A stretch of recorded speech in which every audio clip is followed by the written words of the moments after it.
Do you trust Josh Giddey and Vucevic, or do you trust Boo. or do you trust Tyrese Maxey and Edgecombe? I think It's hard to know because like we don't have the experience with Edgecombe. We've got yeah. 6 games. Billy Donovan is a Hall of Fame coach. Nick Nurse is a future Hall of Fame coach. They've got pieces around them. Could it be that both of these are real enough to be in the top 6 in the East? Do you think so?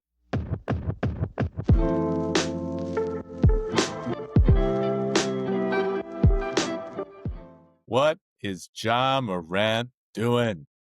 John Morant, like, oh my goodness. You texted me like just such self-destruction in this man, right? Like, what's he doing? I think sports puts a huge amount of pressure on you, right? And it's one thing to be the guy on your high school team and have your high school loving you, but I think the pressure would just get magnified. You're playing college and then you go to the NBA and everybody wants a piece of you. And if a franchise in a whole city wants you to put them on your back and maybe you don't care, maybe you just want a little bit more of your own time. I don't know what's going on there, but he has just had so many instances in his short career where, on the one hand, it looked like they were trying to groom him to be the face of the league. Like he was up there in consideration with like Zion Williams, with the Victor Wembanyama, Shea Anthony Edwards. Gilgeous-Alexander. Like he was in that conversation, but he couldn't stop making gun references. I mean, on the one hand, kudos for trying to be yourself, but this is not a good look for the Grizzlies. Do you think that he was in favor of the Taylor Jenkins firing last year? He didn't come out and defend his coach, from what I That's could hear. true. Like, I don't remember any interview in which he was really letting the organization know that he wasn't happy with that.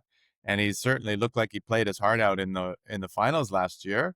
But I do wonder, with trading Desmond Bain, if that signaled to some of the players in that organization that they were looking for a change and they weren't going to wait. And if he was one of John Morant's boys, that would have been a tough pill to swallow. Yeah, I think that the Grizzlies have done I think they've actually come out on top on that Desmond Bain trade, though. Is it Jalen Wells, the player? Is he the rookie? They have this rookie that's just come and he's defending at a higher level than Bain, and he's knocking down the 3-point shot, sort of like Bain was. So I think the future of Memphis could be bright, but I don't know if Ja is a part of that future. Like, do you want this guy that is like the best ability is availability? Do you want this guy that is hardly available to be the cornerstone? And I guess the other question is, does he want that? Like, does he want to stick around for that? Or is he trying to play his way into obscurity? Either, go to the Charlotte Hornets where you can do and be whatever you want to be, my brother, or you can, or you're trying to get to a contender. And if you are trying to get to a contender, then certainly taking possessions off and not putting in effort, that's not going to fly. Like, I just don't see what kind of options you're giving yourself, but Plurlin has done like I had a vision while you were saying that of Ja Morant and LaMelo Ball on the same team. What it would be a what an league. organization would that be? You would have like the most wildest, form 3-pointers and there'd be alley oops all over the place. It would be great. But I just don't know if it's It'd be sustainable. lunchtime basketball Yeah, at its yeah, that's finest. High school lunchtime basketball. yeah, that's a good way to put it. Lunchtime basketball for sure. All right, I'm not saying that he's gonna get traded, but if there was a team out there that you think realistically Ja Morant could go to, what would that team be?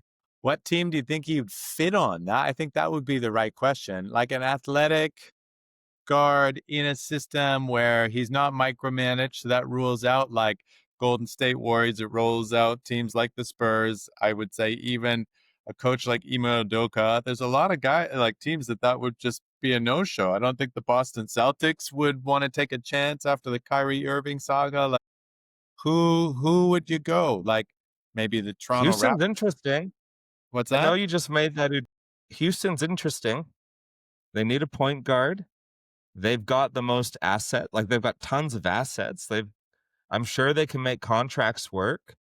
You If might it need to give up Sengun or something, but Yeah, I don't think those boys wanna do it up in Houston. you don't think so?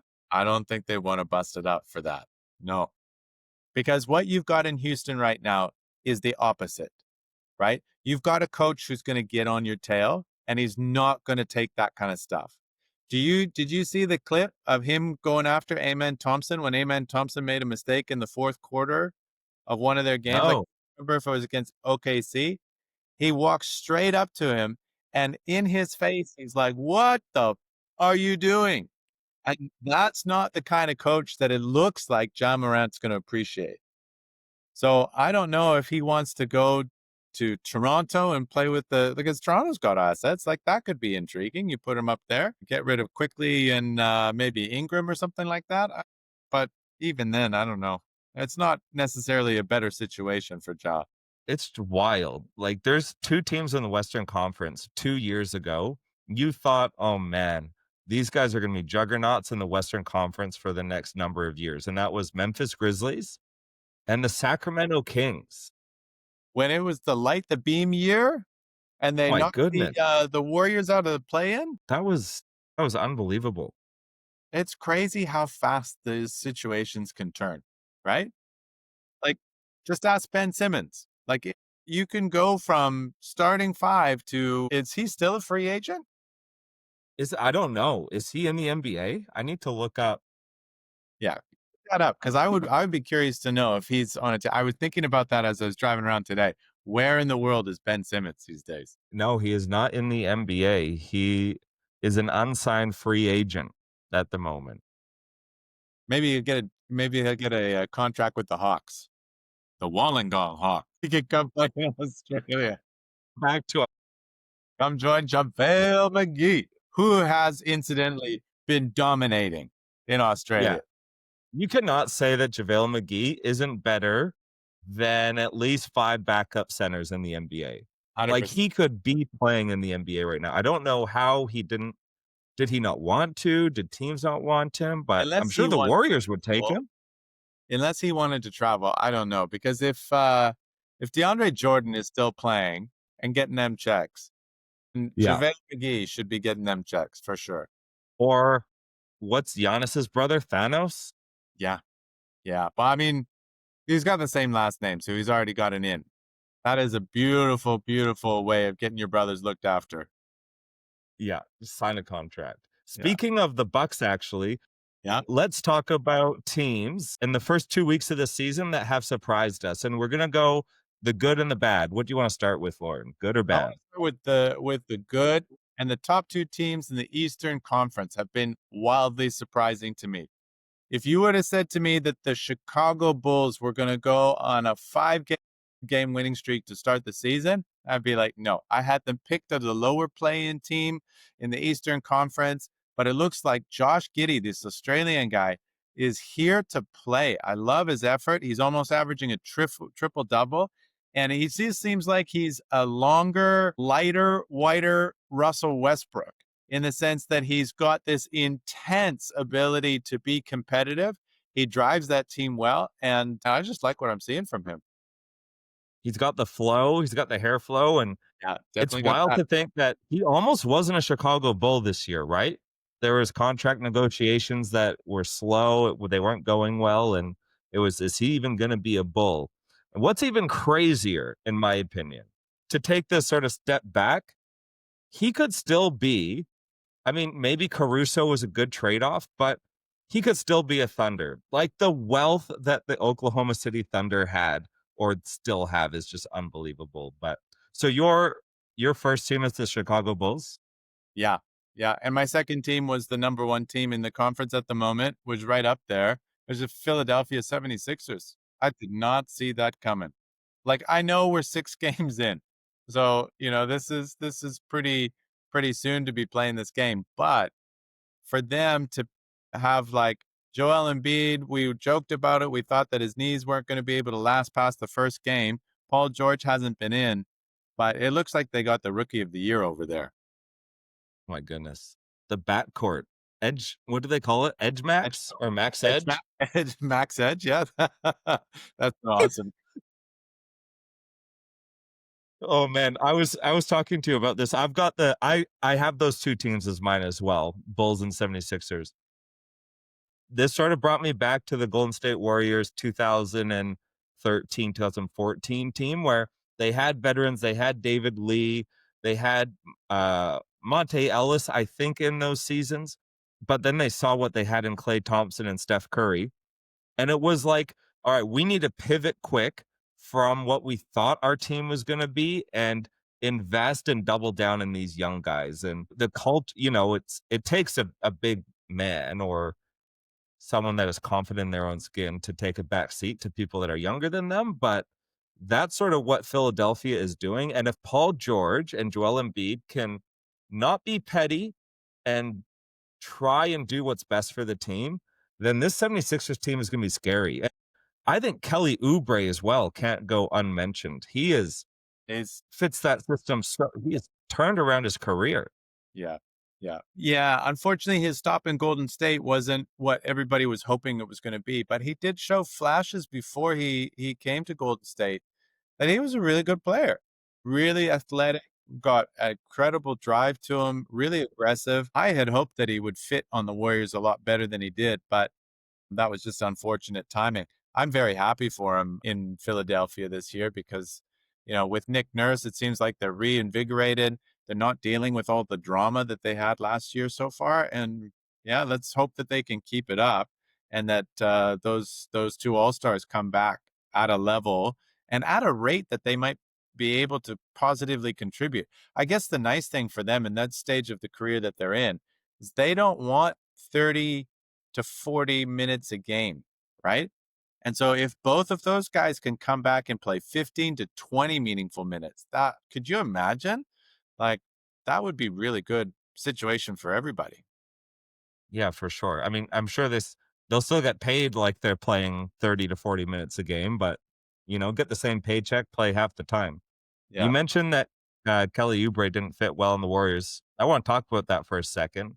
Why is it that you think players will succeed in other systems, but when they come to the Warriors, it just doesn't work? A good example of that last year was Dennis Schroeder, right? He succeeded when he left in Detroit. He was really good in Detroit. He's doing all right now in Sacramento. He did well in LA. He bet on himself, but that didn't go well. But then he comes to the Warriors and it's not a fit. Why do you think that is? Dennis Schroeder is a really talented pick and roll guy, right?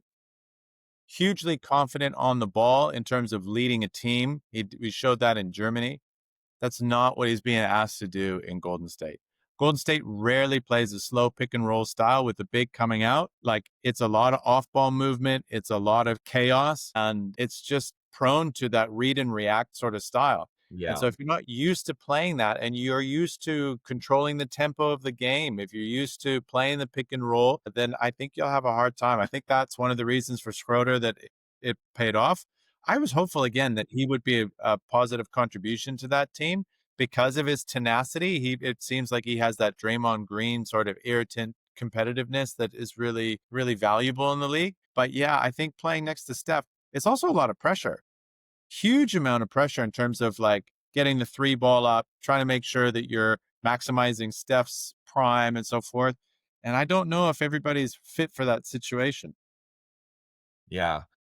And it wasn't just, I mean, with Kelly Oubre, it wasn't just Steph, it's Steph, Clay Thompson, and Draymond Green. And you've got 3 guys that are going to be in the Hall of Fame, 3 guys that are going to have statues. And you're right, that is a ton of pressure. So we had the Bulls, the 76ers. Lauren, who do you have that has been disappointing? I this time I'm going to the West and the bottom two teams on the West. I think for the New Orleans Pelicans to not have a win in 6 tries, come on. How much longer are you going to do this?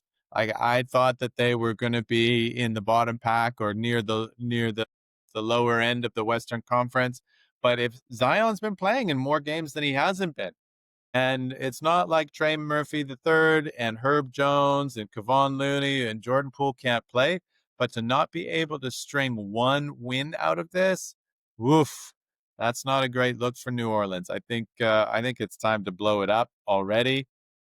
I Wow. think people were saying that even before the season got going, and I think that there's gonna be a change of a coach, there's gonna be a change of a significant trade before the season's done, because you can't just keep like this. I think that, to me, the Zion experiment is over. I don't know if you can keep putting him in this team and build around Zion and expect to have great results. I don't know, what do you think? Yeah, I mean, they lost a key player, right? Like Brandon Ingram, he was a bucket.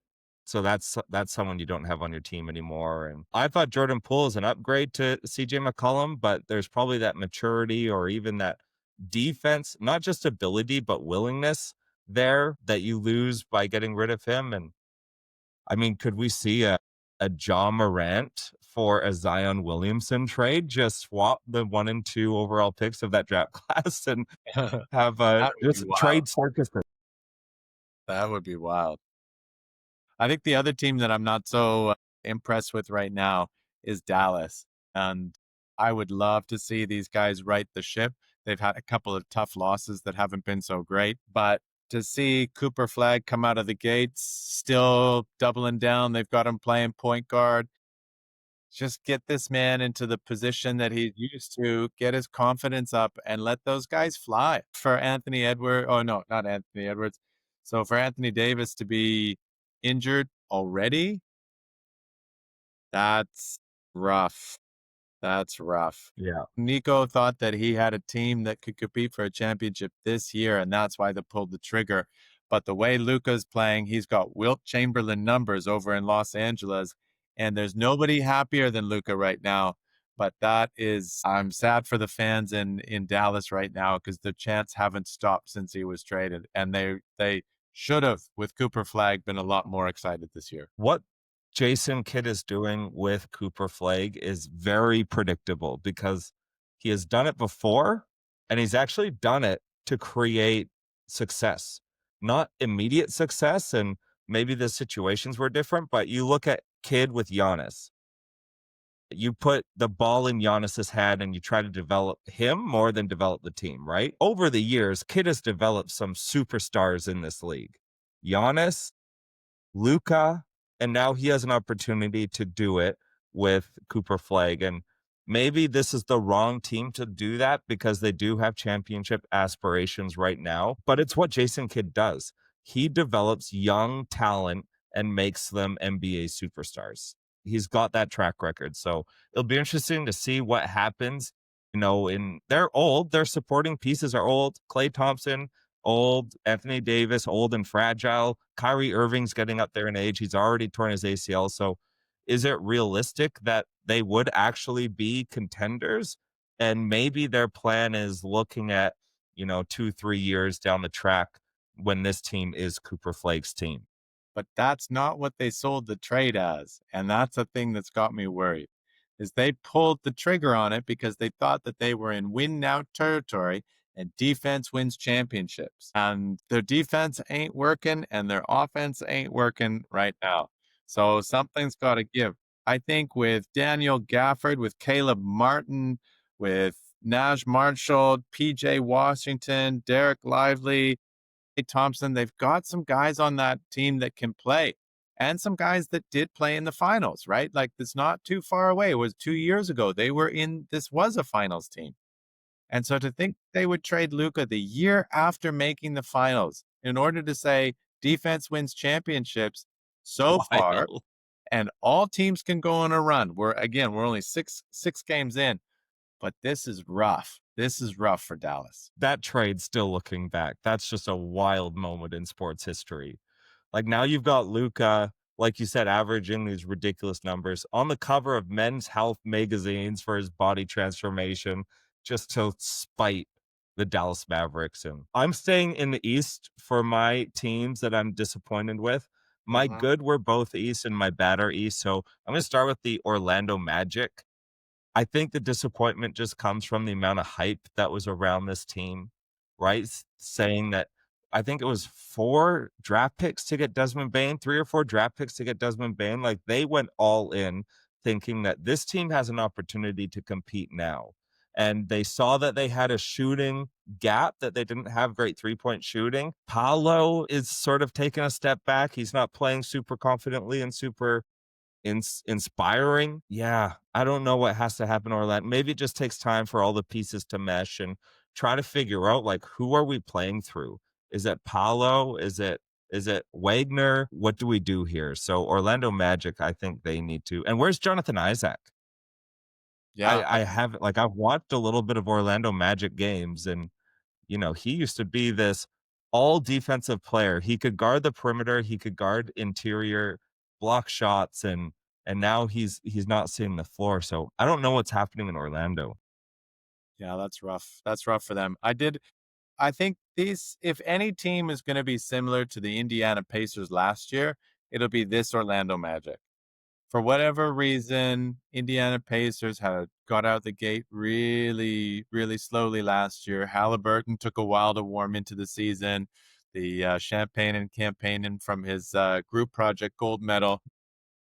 I don't know. Some teams maybe just getting into the grind of it takes a while, but yeah, I would have thought that Orlando would have been a little bit more successful. Having said that, they've won their last two. Maybe they just needed to lose a couple to wake them up. But let's see. Atlanta's kind of similar for that for me in that respect. I thought that they were going That's to be a my little next bit team. higher, but yeah. Sorry, Yeah, you keep going on Atlanta's my next. Atlanta. I preempted you here. No, yeah, yeah. Atlanta, they're my next team. And just again, the off season, like, these guys were, are they gonna be in the top three teams in the East? And there was high hopes. And now Trey Young out for at least 4 weeks to be reevaluated in 4 weeks. They weren't playing well with him. I'm not sure what they're gonna do without them. Their defense might be better, but that's gotta be disappointing. I feel like that's the Hawks just can't get over. Is Trey Young not, to use current language, like, is he just not him? What do you think? Just ask the New York Knicks, right? Well, how long ago is that, Lauren? It's not long ago he silenced the guard. So he can be, but a lot of the time in those teams, he was the star of the show. And the ball went through his hands, and he had the freedom to be able to launch it from wherever. But this team to me is built different. And I think maybe they might go on a run in these next 4 weeks with him out. That's what I'm thinking. Because they're not going to have somebody who's going to be over dribbling and shooting from too far out. But they will have the ability to kick and drive. They will have maybe a little bit more movement than they would otherwise. I would be curious. They had a tough game against Cleveland today. I watched the first 10, 15 minutes and I thought it was all over Red Rover. And I checked the score in the third quarter and they'd brought it back and it was actually a really dicey game. It was got pretty close there at the end. So I wonder too, with Porzingis coming in, it's got to find a new fit for that team, a different rhythm, and I do expect them to go on a bit of a run, but maybe it's another case of just taking some reps to really figure out how they're going to do this and what is required from Trey Young and whether or not he's really able to do that. Otherwise, is that a destination for John Morant? Could be. John Atlanta, come on, man. John for Trey? Who says no? Who do you think? Who says no in that trade? Oh, I think Atlanta says no. Wow. Yeah. Yeah, because Trey's not a headache. He's just, I don't know, they just have to underproduce. So, Lauren, what's real and what's not real? With the good, like Bulls and 76ers, which team do you see sustaining and which team do you think is just going to come back to sort of what the expectations were originally? Look, do you trust Josh Giddey and Vucevic, or do you trust Boo. or do you trust Tyrese Maxey and Edgecombe? I think It's hard to know because, like, we don't have the experience with Edgecombe. We've got 6 games. I mean, Billy Donovan is a Hall of Fame coach. Nick Nurse is a future Hall of Fame coach. They've got pieces around them. Could it be that both of these are real enough to be in the top six in the East? Do you think so? I trust the 76ers more than I trust the Bulls. Yeah. Yeah. Yeah. Agreed? Yeah. I'm with you on that one. All right, and then between the teams that we said have been bad, so we got the Dallas Mavericks, Yeah. we've got the New Orleans Pelicans, the Hawks, the Magic. I threw the Knicks in there, but we'll leave the Knicks out of here. Which team do you think will turn it around? I think Orlando's gonna turn it around. Orlando? That's my gut. I think they have too many good pieces able to like to not turn it around. And yeah, like I said before, I think this might be the 2025 Indiana Pacers copycats. Yeah, okay. So now we're gonna head into a segment which I'm gonna call the roller coaster. The roll. And the roller coaster, because if we did teams that surprised us last week, I would have had the Warriors in the good, the Golden State Warriors as like that they've surprised me. They're doing better than I thought. A week later, I'd have them in the bad. They're surprising me. They're worse than I thought. So right now, I'm at the, on a roller coaster, it goes up and then it pauses and then it just comes tumbling down. Right now, we're right up at the pause and we're about to go down. You're about to go down. You're not even on the way down yet. Oof.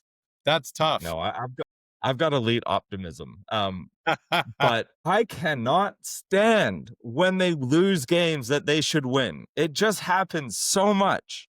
This is Like part of being a think Warriors I fan. think I think Kerr was speaking in hyperbolic language when he said this, but when they lost to Giannis, I was the Giannis-less Bucks, sorry. I was not surprised whatsoever because it does seem that whenever the opposing team rests their star player is a late scratch, the Warriors lose. And Kerr said they're 0-12 over the last 3 seasons when the opposing star player is not dressing. And there's one player on the Warriors that is the absolute culprit for this, and that's Draymond Green. You can just see it. Like, he just wants those bright lights. He wants to be on ESPN. He wants the primetime game. But if it's not, and if the opposing player's not out, he is just so lackadaisical, and just brings down the entire thing. Come on. You're blaming Draymond for this. For that game. The Okay. game that just went, so that was the Bucks. I've Yeah. got plenty of blame to go around, okay? We've got blame. So they lose to the Milwaukee, the Giannis-less Bucks, and then, they say, "Oh, we gotta do better, we can't do this," and then they go to the Halliburton-less Pacers and Steph Curry. I've never spoken poorly about this man, but he out of all the players that played big minutes, he had the least amount of minutes and he had the worst plus minus. He was 4 for 16 from 3, turning the ball over, and 2 games in a row that the Warriors should have won. They're 4-3 right now. They should be 6-1, I guess. They should be 6-1. Yeah. Any thoughts on this agony? I watched that last couple minutes of that Warriors Pacer game, and the things that stood out to me was turnovers. Holy moly. Just dumb turnovers at the end of the game, John. I couldn't believe it. The other thing, two things that stood out to me was length and athleticism. Indiana Pacers have constructed a roster that is full of length and athleticism. They want to And run I'm you out not, of the gym. what's that? They want to run you out of the gym.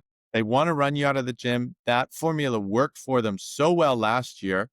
But not only that, they want to run you out of the gym with legs that are twice as long and arms spans that are twice as long. And I was thinking about this today, John. Outside of Draymond Green, Steph Curry, and Jimmy Butler, who are the other two players on the roster that you trust in crunch time? Right now, I would have to say Kuminga. Yeah, you'd hope that Kuminga's in there, but he is Yeah, turnover but prone. he is, but so is Steph and Draymond. Sure. But that's the style of basketball that the Trip Yeah, play. And the reason why I asked that question is because you've got some really big choices to make. When you're talking about length and athleticism, you've got huge choices if you're the Warriors. Because if you go yeah. big, you've got to put Horford on, so you give away athleticism, or you've got to put post up, so you're giving away some athleticism there. You'll get shooting from those guys, and you'll get effort for sure. And with Horford, you're going to get elite IQ. but length and athleticism, you give it away. And on the small end of the things, you've got Buddy Hield, you've got Gary Payton, you've got Podzemski, Pods, and who else have you got there?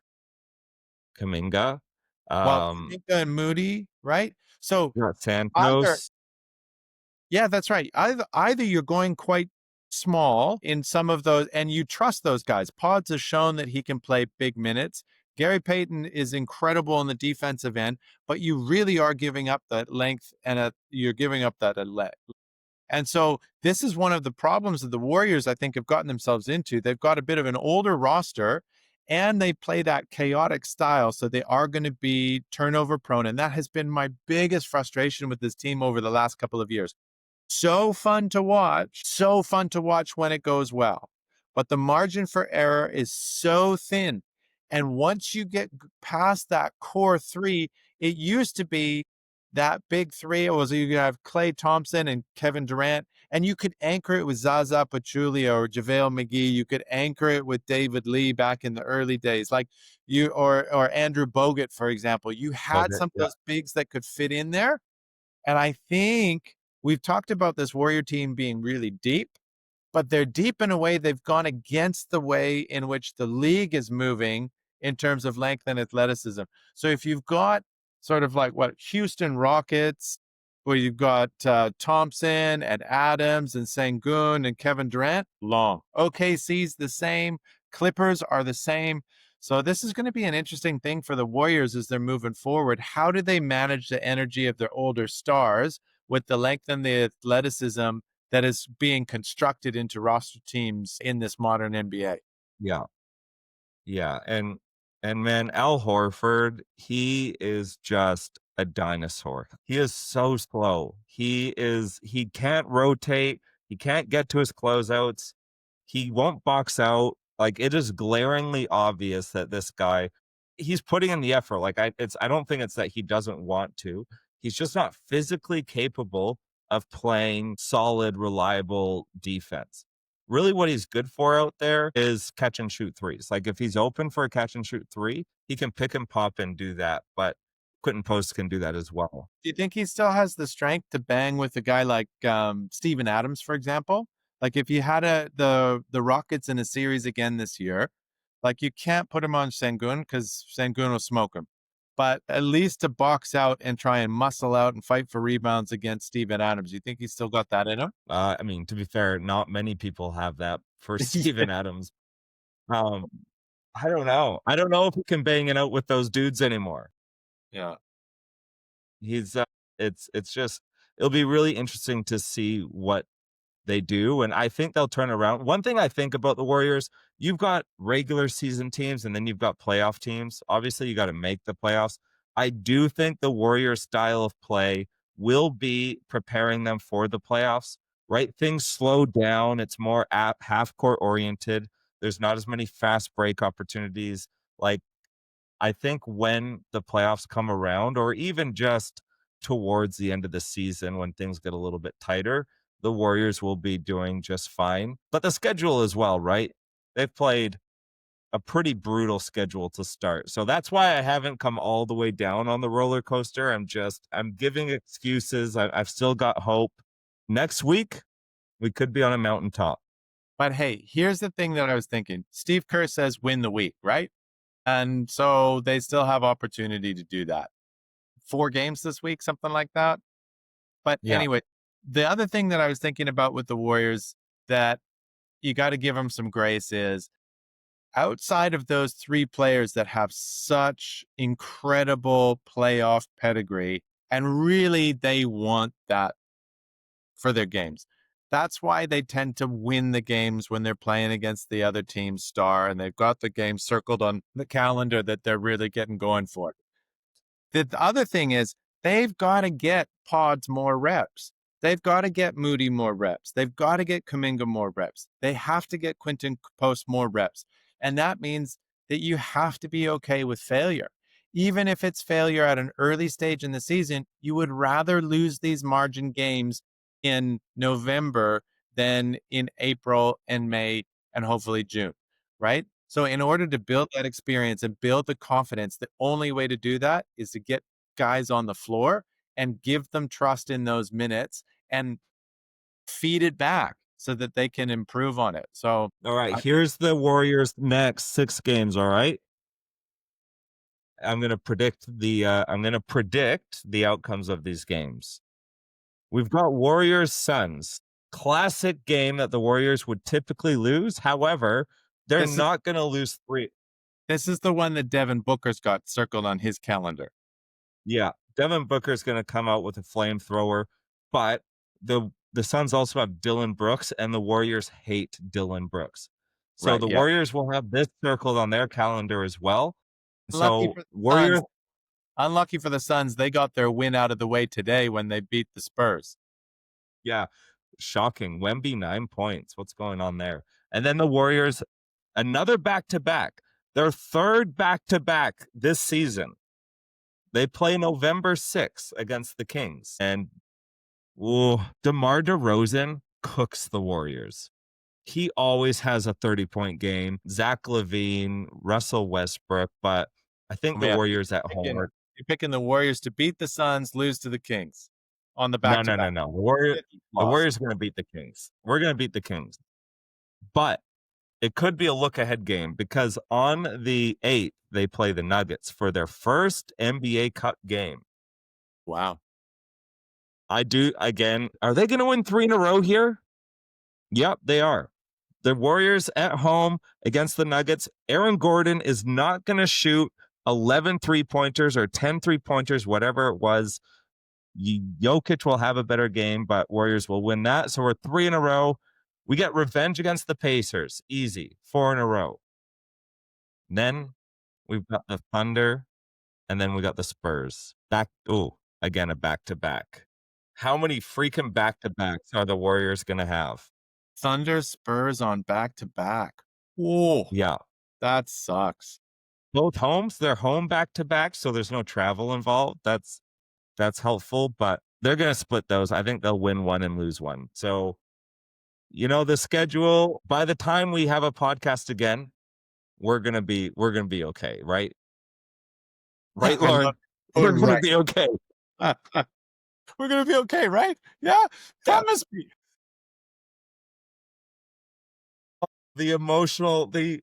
I do not like how basketball or sports affect my mood. It's a little bit better this year than it was last year so far, but how my whole day goes is determined on how the Golden State Warriors perform. I tell you what, watching that Blue Jays game 7, that was the most emotional I've been in on a sports day for years. For Yeah, years. Holding on to a 5-3 lead and then just watch the Dodgers chip away at it and then go into extra innings again. And both teams had bases loaded, opportunities to win in dramatic fashion. And then the Dodgers defense comes out and gets it in Toronto. Absolutely gutted. I can't tell you how disappointed I was. But I guess that's the beauty of the games. That is the beauty of beauty. the games, is that it's you're watching just incredibly high level performances and anything can happen on the day. And that's what makes it so exciting, right? Exactly. Well, do you have anything else about the NBA you want to talk about, or should we sign off? I'm just curious, John, what have you heard more about this gambling saga? Well, Ty Lue's name has sort of come up a little bit in it. He obviously hasn't been indicted. He hasn't been there's been no investigation into him, but he seems to be close to whatever's going on. Maybe he kept his distance, but that's all I've heard recently. It's gone pretty quiet, in my opinion. Have you heard I anything? so surprised. That's why I asked the question. I'm so surprised how quiet it's been. This is like the NBA PR team doing its most incredible work at the moment. And with Wemby coming back down to earth this week, it's been pretty phenomenal that nobody's talking about it anymore. I'll be curious to see what happens in the next little bit. But hopefully that means that the spotlight is back on the games where it should be. So let's yeah, keep monitoring it, but we'll see what happens. Yeah. I think there's one conversation that we haven't had that I'd like to just hear your opinion on is De'Aaron Fox and the Spurs. Do you think that the Spurs should look at trading Fox? I think you got to see what he does on the court first. He's been injured. He hasn't played a game this year, right? No, And so, but is he willing to come off the bench? and their rookie is pretty amazing, and Vassell's been playing awesome. But I think you've got a little bit more experimenting to do with that team before you trade him. What do you think the team needs instead of De'Aaron Fox? Yeah. Well, let me just say the reason I bring it up is Dylan Harper, who is their rookie. He is just they're meshing. Like if they are top two in the West by the time Fox comes out, like do you mess up what's happening because he comes out of injury, or do you go with what's working? And Sohan hasn't played either, but I don't know. They seem like they're You're just forgetting Kelly Olynyk. Kelly Olynyk, my guy. Uh, Did I ever tell you how I've told you this? Like he was in the conference of our high school, yeah, and have I talked about this to you? yeah, yeah, Yeah, yeah. okay. But the Anyhow, interwebs haven't heard you. the interwebs. I'll just say Kelly and I go way back. He has no idea who I am, but front row bleachers at Mount Boucherie Secondary School, man, I gave it to Kelly Olynyk from the bleachers. I wasn't on the basketball team. I was the quarterback of the football team. My claim to fame is how much we call it beaking. Did you ever call it beaking when you're like beaking the opposing team? No, that wasn't something we said. That was no. Anyhow, comment below if beaking is a thing. I don't know what the Spurs need. I don't know if you mess with what's going on. If you are playing this well, if you are first or second in the Western Conference, why would you bring Fox into the starting lineup when Dylan Harper and Castle and Vassell are playing so well? Well, I mean, you would be they would be seeing a lot more of what's really going on in practice, right? And but an organization like the Spurs, I think they're the kind of organization that has the self-discipline and also the reputation to bring a guy off the bench and to Yeah, be able to experiment that way. Ultimately, he's got his own repertoire and his own sort of like contract and experience that he brings to the table. So it can't be a step backwards, but surely there's a way to make sure that that happens the right way. I can hear Pop, and then he says, Fox, I think it's best you come off the bench. And I was thinking you could be our Manu Ginobili. Ginobili came off the bench. He's a Hall of Fame player, and that's who we need you to be on this team. Yeah, just That's be like, hey Fox, happened. would you rather be starting games or ending them? He'd probably still say starting. Anyhow, it'll be interesting to see what happens. But an interesting dilemma. You come from the Kings, you want to, be the alpha next to Wemby. You think you'd be the person to guide that ship, and the ship has already sailed. What are you gonna do? You know who could really use Fox? The Kings. The Kings could desperately use De'Aaron Fox again. Maybe just do a swap back, DeMar DeRozan for Fox. I Let's thought you were get gonna say that that DeRozan, was your John Morant destination. John Morant to the Spurs or the Kings. John Morant to the Spurs for De'Aaron Fox. Who says no?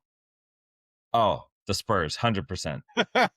Yeah, yeah. We don't need that happening in San Antonio. Yeah, right. Cool. Well, thanks, Lauren. I think that's all we got, and we will see you next week. Sounds good.